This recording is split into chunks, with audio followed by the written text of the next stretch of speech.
Hi, I'm Patrick. I'm Carson. Nice to meet you. Nice to meet you. How you doing today? I'm doing pretty well. Yourself? I'm doing well. It's going well. So have you been to the Speakers Lab before? I have not been here. Okay, so basically what we do here is just provide a relaxed environment where we can just kind of look at your presentation, see, give you some points that you're doing well, and also maybe give some review on how you can improve or steps to move towards a better presentation so you can be a confident speaker. So Okay. what speech are we here for today? I'm here for my business speech. Okay, and how's that going for you so far? It's going pretty well, I think. Okay. I gave my first speech and I thought that went well, and now I had to come here for my second one. So. Okay, sure. Do you have any questions before we begin? I don't think so. Okay, you felt pretty comfortable with your first speech? Yeah, I thought it went pretty well. Okay, was there anything that you really felt as if you needed improvement on, or something, maybe a tip to help with nervousness? I know a lot of people are afraid of public speaking, so. I thought I was a little nervous, but I mean, I think for me, that's something that always happens. But as far as the presentation goes, I thought working with transitions might be a little helpful. Sometimes I don't have the right transitions in there. So. Okay, sure, yeah. How about we go through your presentation, and then I'll kind of see what you have so far, and we can kind of just work on improving those transitions and make sure that everything flows together.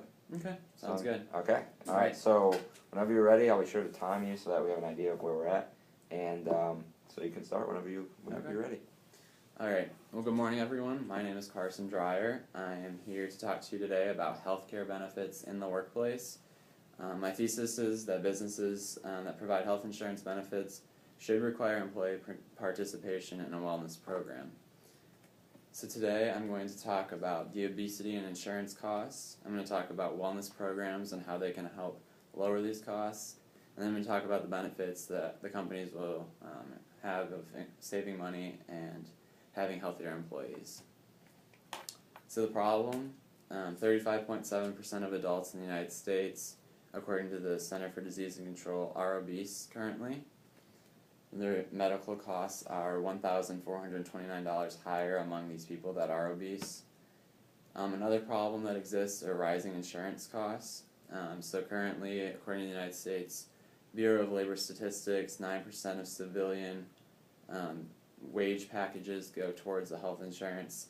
8.2% of the private industry goes to health insurance benefits, and 12.1% is for the government. This graph just shows a little bit of how, over the last couple of years, the insurance rates have been rising for both single and family packages. So the solution I'm proposing is to implement a wellness program. This wellness program will include a health assessment so the business can get an idea of the overall health of the employee. It will include a fitness aspect, so whether we go in and help a company develop a fitness program or hook them up with a local gym. It will also include a nutrition aspect, so we'll be providing classes to help them teach or to have a better nutrition in their daily lives.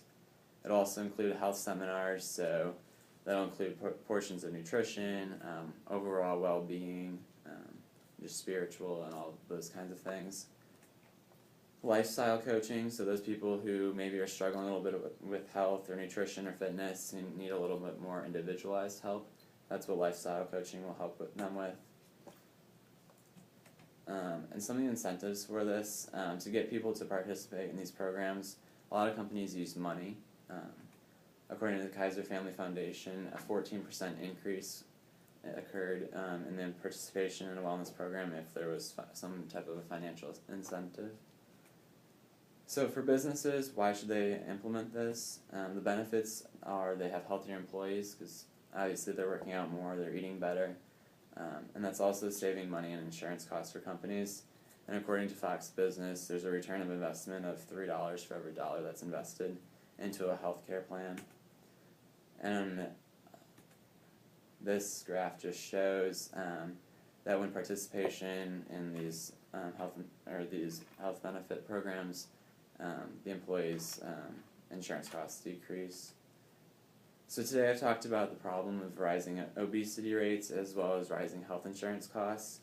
I talked about implementing a wellness program to businesses and how that will result in healthier employees, and also the employers will save money.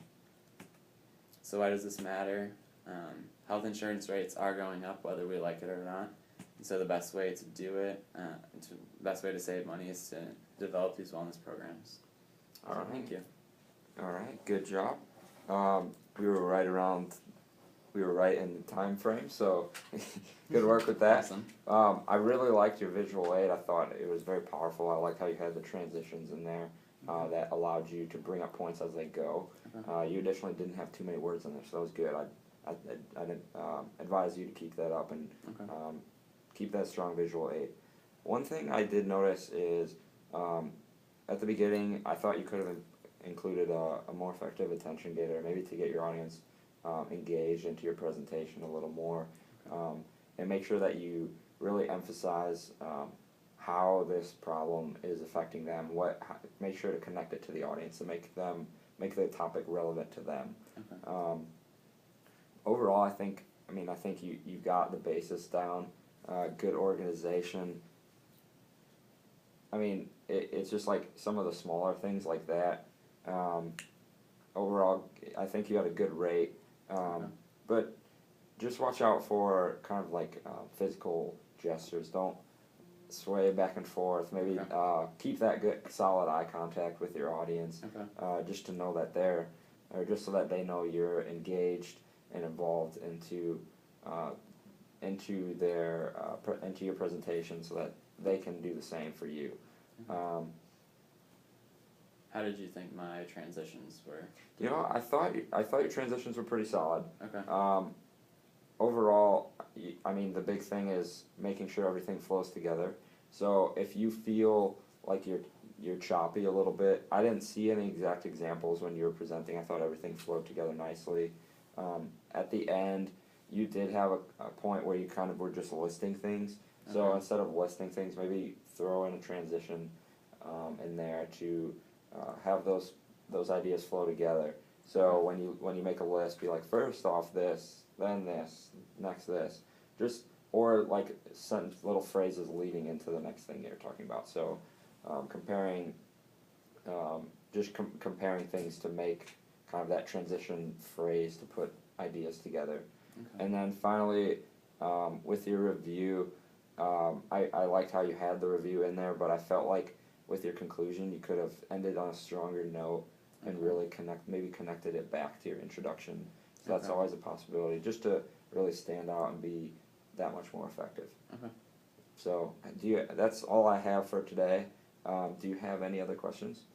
I don't think so. No, I think I'm good. Okay. Well, thank you for coming in and speaking to Carson. It was nice to meet you. It was nice to meet you too. Good luck on your presentation. Thank you very much.